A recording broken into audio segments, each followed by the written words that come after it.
Polity থেকে গুরুত্বপূর্ণ 50টি প্রশ্ন নিয়ে আজকের এই পর্ব। চলো শুরু করা যাক।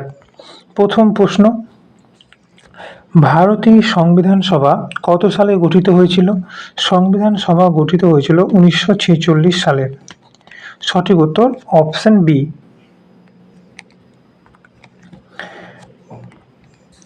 ভারতীয় সংবিধান সভার জনক কাকে বলা হয়? ভারতীয় সংবিধানের জনক বলা হয় ডক্টর বি.আর.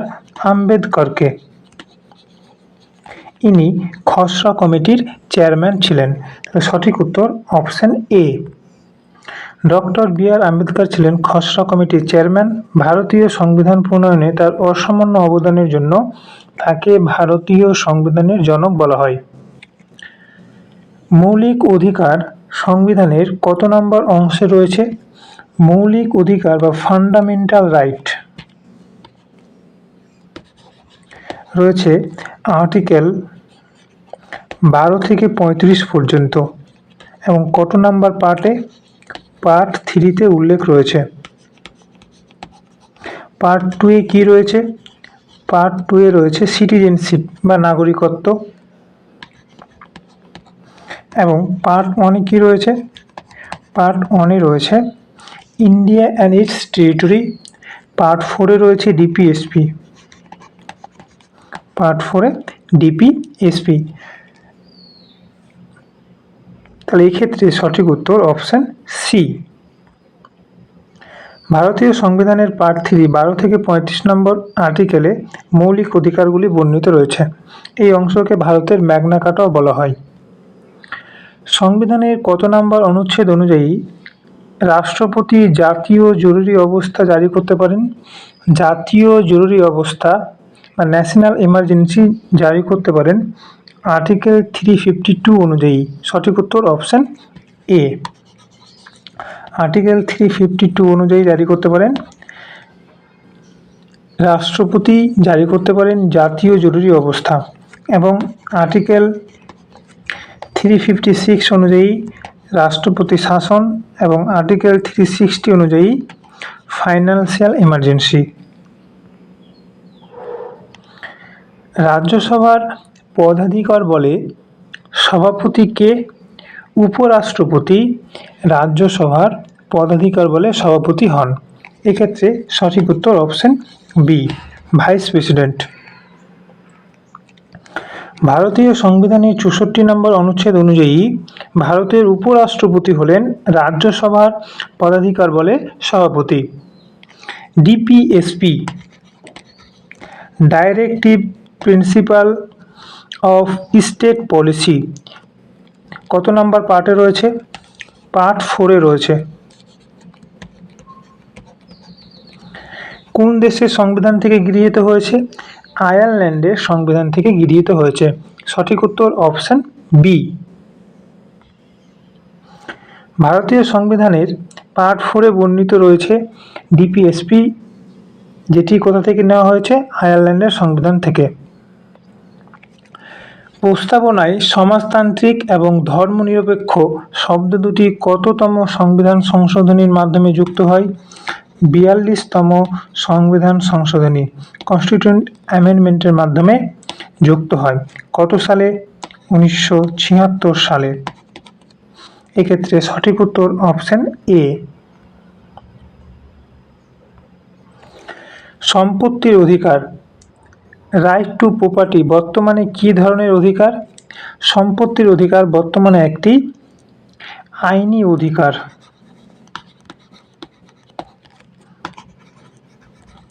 আগে এটি কি ছিল? আগে এটি ছিল এক ধরনের মৌলিক অধিকার। আইনি এটি এখন বর্তমানে কত নম্বর আর্টিকেলে রয়েছে? 300A-তে। তাহলে এই ক্ষেত্রে আমাদের সঠিক উত্তর অপশন বি। 1978 সালে 44তম সংবিধান সংশোধনীর মাধ্যমে সম্পত্তির অধিকারকে মৌলিক অধিকার থেকে বাদ দিয়ে 300 অনুচ্ছেদে একটি আইনি অধিকার হিসাবে অন্তর্ভুক্ত করা হয়। ভারতের সুপ্রিম কোর্টের বিচারপতিদের অবসরের বয়স কত? সুপ্রিম কোর্টের বিচারপতিদের অবসরের বয়স 65 বছর। এবং হাইকোর্টের বিচারপতিদের অবসরের বয়স ৬২ বছর। এক্ষেত্রে সঠিক উত্তর অপশন সি ৬৫ বছর।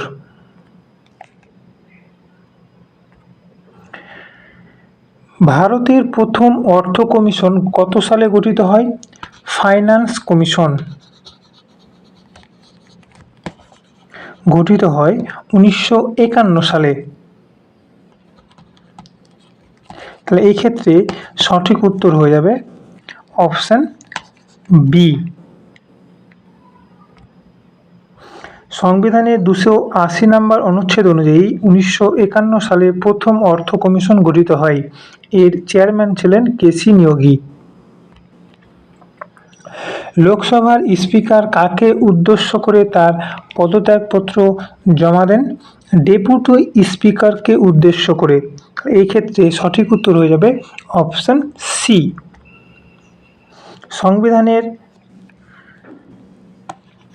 ৯৪-এর বি অনুচ্ছেদ অনুযায়ী লোকসভার স্পিকার তার স্বাক্ষরযুক্ত পদত্যাগপত্র লোকসভার ডেপুটি স্পিকারের কাছে জমা দেন।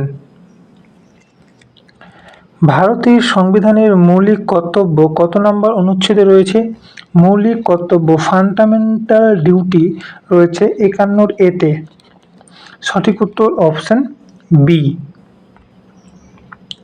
১৯৭৬ সালে ৪২তম সংবিধান সংশোধনীর মাধ্যমে শরণ সিং কমিটির সুপারিশে সংবিধানের পার্ট 4-এর এতে এবং অনুচ্ছেদ ৫১-তে মৌলিক কর্তব্য যুক্ত করা হয়। বর্তমানে মৌলিক কর্তব্য কতগুলি রয়েছে? ১১টি, পূর্বে ছিল 10টি। কোনো বিল অর্থ বিল কিনা তা কে নির্ধারণ করেন? মানি বিল। কোনো একটা বিল মানি বিল হবে কিনা সেটা কে নির্ধারণ করে? লোকসভার স্পিকার। তাহলে এক্ষেত্রে সঠিক উত্তর হয়ে যাবে অপশন সি।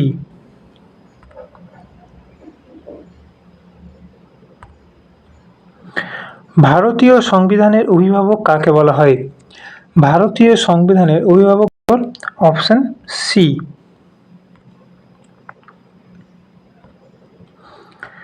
ভারতের রাষ্ট্রপতিকে পদচ্যুত করার পদ্ধতি বা ইমপিচমেন্ট কত নম্বর অনুচ্ছেদে উল্লেখ রয়েছে? ইমপিচমেন্ট উল্লেখ রয়েছে আর্টিকেল ৬১-তে। সঠিক উত্তর অপশন সি। পঞ্চায়েত রাজ ব্যবস্থা সংবিধানের কততম সংবিধান সংশোধনীর মাধ্যমে স্বীকৃতি পায়? ৭৩তম সংবিধান সংশোধনীর মাধ্যমে। কত সালে? ১৯৯২ সালে। এই ক্ষেত্রে সঠিক উত্তর হয়ে যাবে অপশন বি। ১৯৯২ সালে ৭৩তম সংবিধান সংশোধনীর মাধ্যমে পঞ্চায়েতি রাজ ব্যবস্থা এই সংবিধানের স্বীকৃতি দেওয়া হয়। রাজ্যপালের ন্যূনতম বয়স কত? রাজ্যপালের ন্যূনতম বয়স ৩৫ বছর। সঠিক উত্তর অপশন সি।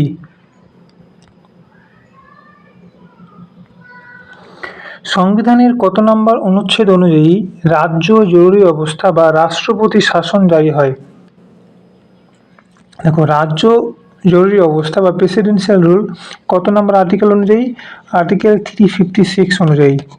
এবং ফাইন্যান্সিয়াল ইমার্জেন্সি হচ্ছে আর্টিকেল 360 এবং জাতীয় জরুরি অবস্থা আর্টিকেল 352। আমাদের তিনটেই মনে রাখতে হবে, মোস্ট ইম্পর্টেন্ট। তাহলে এক্ষেত্রে সঠিক উত্তর অপশন বি। ভারতের নির্বাচন কমিশন ইলেকশন কমিশন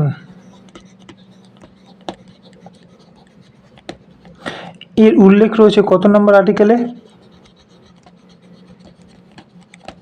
সঠিক উত্তর হয়ে যাবে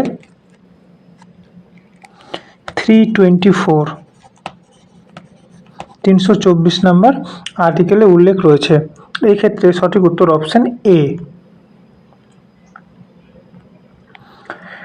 ভারতে অর্থ বিল কেবল কোন কক্ষে উপস্থাপন করা যায়?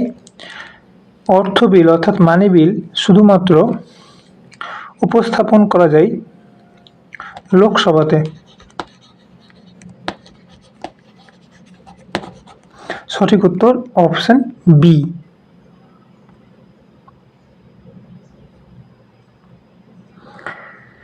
সুপ্রিম কোর্ট কত ধরনের রিট জারি করতে পারে? সুপ্রিম কোর্ট টোটাল 5 ধরনের রিট জারি করতে পারেন। সঠিক উত্তর অপশন সি।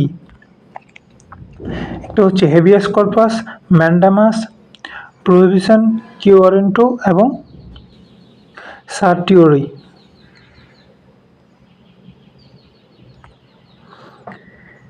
ভারতের প্রথম নাগরিক কাকে বলা হয়? রাষ্ট্রপতিকে বলা হয় ভারতের প্রথম নাগরিক। ভারতের রাষ্ট্রপতি হলেন রাষ্ট্রের প্রধান, তাকে ভারতের প্রথম নাগরিক হিসাবে গণ্য করা হয়। শিক্ষা বিষয়টি সংবিধানের কোন তালিকায় অন্তর্ভুক্ত? যৌথ তালিকায় অন্তর্ভুক্ত। সঠিক উত্তর অপশন সি। ভারতীয় সংবিধানে নাগরিকত্ব সংক্রান্ত ধারাগুলি অনুচ্ছেদ কত থেকে কততে রয়েছে? সিটিজেনশিপ কত নাম্বার পার্টে রয়েছে? সিটিজেনশিপ রয়েছে পার্ট 2A এবং আর্টিকেল কত থেকে কত? আর্টিকেল 5 থেকে 11। তাহলে সঠিক উত্তর অপশন বি। ভারতে ভোটের অধিকার লাভের সর্বনিম্ন বয়স 21 থেকে 18 বছর করা হয় কততম সংবিধান সংশোধনীতে? সঠিক উত্তর 61তম সংবিধান সংশোধনীর মাধ্যমে ভোটের অধিকার 21 থেকে কমিয়ে 18 বছর করা হয়। এক্ষেত্রে সঠিক উত্তর অপশন বি। 1988 সালে 61তম সংবিধান সংশোধনীর মাধ্যমে ভোটার অধিকার 21 থেকে কমিয়ে 18 করা হয়। নীতি আয়োগের সভাপতি কে? নীতি আয়োগের সভাপতি হন PM অর্থাৎ প্রধানমন্ত্রী। এক্ষেত্রে সঠিক উত্তর অপশন সি। নীতি আয়োগ কত সালে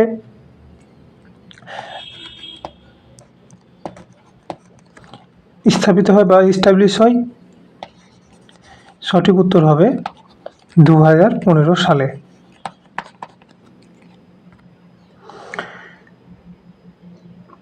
পয়লা জানুয়ারি 2015 সালে নীতি আয়োগ গঠিত হয় এবং এর সভাপতি হয় ভারতের প্রধানমন্ত্রী। সংবিধানের অনুচ্ছেদ 17 কিসের সাথে সম্পর্কিত? আনটাচেবিলিটি অর্থাৎ অস্পর্শ দূরীকরণের সাথে সম্পর্কিত। সঠিক উত্তর অপশন বি। ভারতীয় সংবিধানের কোন তফসিলে ভাষা সম্পর্কিত আলোচনা রয়েছে? টোটাল কতগুলো ভাষা রয়েছে সংবিধান স্বীকৃত? 22টি। কোন অনুচ্ছেদে উল্লেখ রয়েছে? অষ্টম তফসিলে। অষ্টম তফসিলে উল্লেখ রয়েছে। সঠিক উত্তর অপশন বি। সংবিধানের অষ্টম তফসিলে ভারতের স্বীকৃতিপ্রাপ্ত 22টি ভাষার উল্লেখ রয়েছে। অর্থ কমিশন, ফাইন্যান্স কমিশন গঠন করে কি? ফাইন্যান্স কমিশন গঠন করে রাষ্ট্রপতি। সঠিক উত্তর অপশন বি। 280 নম্বর অনুচ্ছেদ অনুযায়ী রাষ্ট্রপতি প্রতি 5 বছর অন্তর অর্থ কমিশন গঠন করে। ভারতের লোকসভার যৌথ অধিবেশনে কে সভাপতিত্ব করেন? যৌথ অধিবেশনে সভাপতিত্ব করেন লোকসভার স্পিকার। কিন্তু এই যৌথ অধিবেশনের জন্য আহ্বান কে করেন? আহ্বান করেন রাষ্ট্রপতি। তাহলে সঠিক উত্তর অপশন সি। 108 অনুচ্ছেদ অনুযায়ী রাষ্ট্রপতি যৌথ অধিবেশনের আহ্বান করেন এবং 118(4) অনুচ্ছেদ অনুযায়ী এতে সভাপতিত্ব করেন লোকসভার স্পিকার। ভারতের অ্যাটর্নি জেনারেল কত নম্বর অনুচ্ছেদে বর্ণিত রয়েছে? আর্টিকেল 76। সঠিক উত্তর অপশন এ। ভারতে অ্যাটর্নি জেনারেল 76 নম্বর অনুচ্ছেদে বর্ণিত রয়েছে। ভারতের সংবিধান সংশোধন প্রক্রিয়া কোন দেশের সংবিধান থেকে নেওয়া হয়েছে? সাউথ আফ্রিকা থেকে নেওয়া হয়েছে।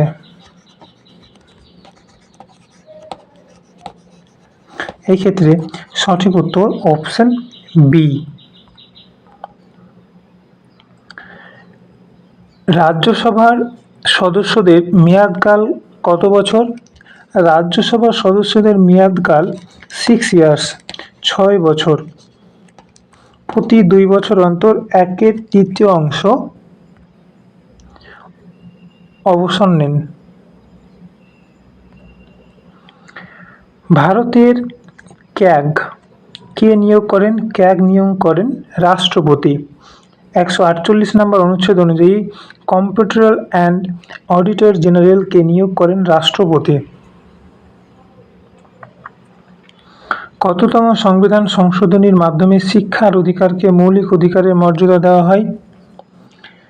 86তম সংবিধান সংশোধনীর মাধ্যমে। সঠিক উত্তর অপশন বি।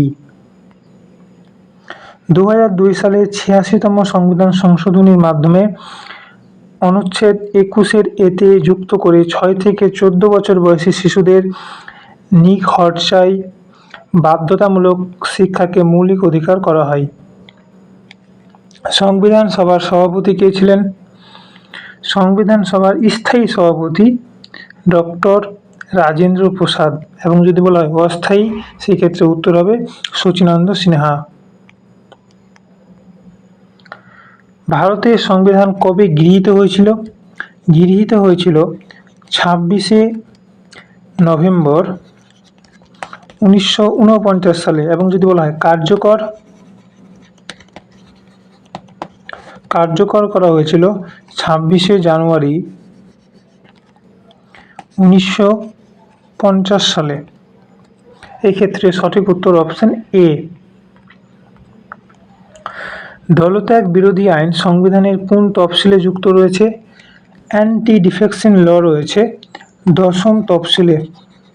সঠিক উত্তর অপশন সি।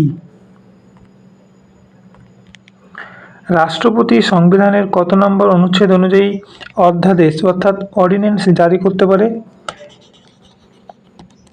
রাষ্ট্রপতি অর্ডিন্যান্স জারি করতে পারে আর্টিকেল 123 মানে 123 নম্বর আর্টিকেল অনুযায়ী, এবং রাজ্যপাল আর্টিকেল 213 অনুযায়ী রাজ্যপাল অর্ডিন্যান্স জারি করতে পারে। এই ক্ষেত্রে সঠিক উত্তর অপশন এ। কোন অনুচ্ছেদ অনুযায়ী কেন্দ্র আর্থিক জরুরি অবস্থা বা ফাইন্যান্সিয়াল এমার্জেন্সি জারি করতে পারে? আর্টিকেল 360 অনুযায়ী রাষ্ট্রপতি ফাইন্যান্সিয়াল ইমার্জেন্সি জারি করতে পারে।